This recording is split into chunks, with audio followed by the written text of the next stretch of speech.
Hey everyone, Nancy here, and this is my podcast about what to do when you stop losing weight.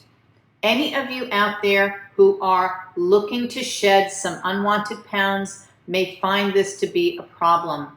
What happens is when you change your food intake, you're eating less, you're eating smarter, you are drinking more water. Your body initially will respond to that by shedding excess pounds. Over time, and this could be weeks, it could be a couple of months, depending on what the term of your goal is. And for those of you who have longer term goals, you may find that you reach something called a plateau, a weight plateau, at certain points of time. So let's say you have a 6-month or a year, a goal plan ahead of you. Well, then you may find that after the first month, you're very encouraged. The second month, not so much. What happens is your body essentially starts to go into starvation mode. And so you're getting fewer calories, you're putting less fuel in your body to use. You may find that you're more tired, that you maybe are not sleeping well. And what happens is your body slows itself down so that it adjusts to the new norm. So if you have cut out 1,000 calories a day that you didn't need, your body is going to, at some point, slow down and adjust to that new caloric intake. What to do when you stop losing weight? The first thing that you need to do is look at your exercise program. If you're staying with it at least 3 times a week for 45 minutes plus 3 times a week, you're going to need to increase that. Bump it up to an hour 3 times a week.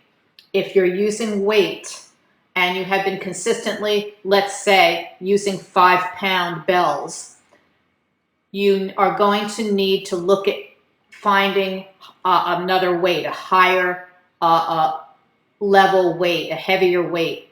That could be 6, 7, 8-pound weights. Check them before you buy them, check them. Do the 12-rep test. You can sit right there on a bench in the middle of the sporting goods store and do this. Take the weight that you're looking at. Let's say it's an 8-pound weight, and begin.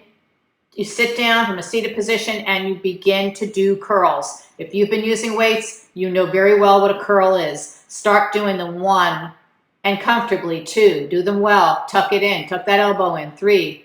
And then you should be able to get to 10, 9 or 10 before you start to feel like you're pushing it. Okay? If you can't get to, say, 9, if you can barely get to 9, that's too heavy for you. If you can go 11, 12, this is easy, then it's still too light. Bump up to a 10. Ideally, you should start to feel with a weight like you are not hurting yourself, but like you're putting in more effort. You get to 9, 10, 11, 12. Okay, shake it out. Shake that arm out. Okay, then do the other arm too. Okay, so you've got yourself a nice little workout right there in the store. But the thing is, you need to increase your weights. Okay?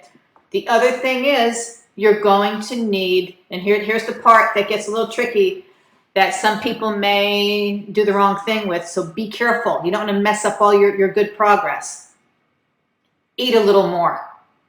You're going to need to add, and I say a little more, ladies and gentlemen, this is maybe 100 or at most 150 calories a day.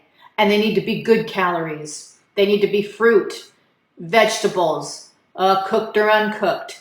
If you want something drier, then go for a whole grain bread or a cracker, or maybe add a yogurt in there, okay? Something along those lines. You could have a glass of milk or a glass of juice if that's more convenient for you, because that's probably one of the fastest things you can do, is to grab a quick, pick-me-up, a glass of juice or a glass of milk. Either way, if you're looking at getting more calcium in your body, you're going to want to try to do that. What you probably shouldn't do is add more protein, pure protein, you know, or high protein beef and chicken and fish, because protein is harder to digest. And protein, too much protein may kind of mess up your digestive system a little bit. So I wouldn't recommend adding more pure protein to that. But if you follow the steps that I mentioned here in my podcast, you should be able to defeat and get past any weight loss goal. If you're a healthy individual with a healthy body, I can't stress that enough, you should be able to get past that plateau, and then you'll start to see the weight coming off again. Depending on what your goals are and how long it's going to take you to reach those goals, this, as I said earlier, this could be something that you're facing every month or so, and that's okay. Follow the same procedure and you should be just fine. I am going to wrap it up for today, and I thank you all for coming here. Please like and subscribe and make your comments, ask questions down below. I'm very happy to help when I can, and please have a wonderful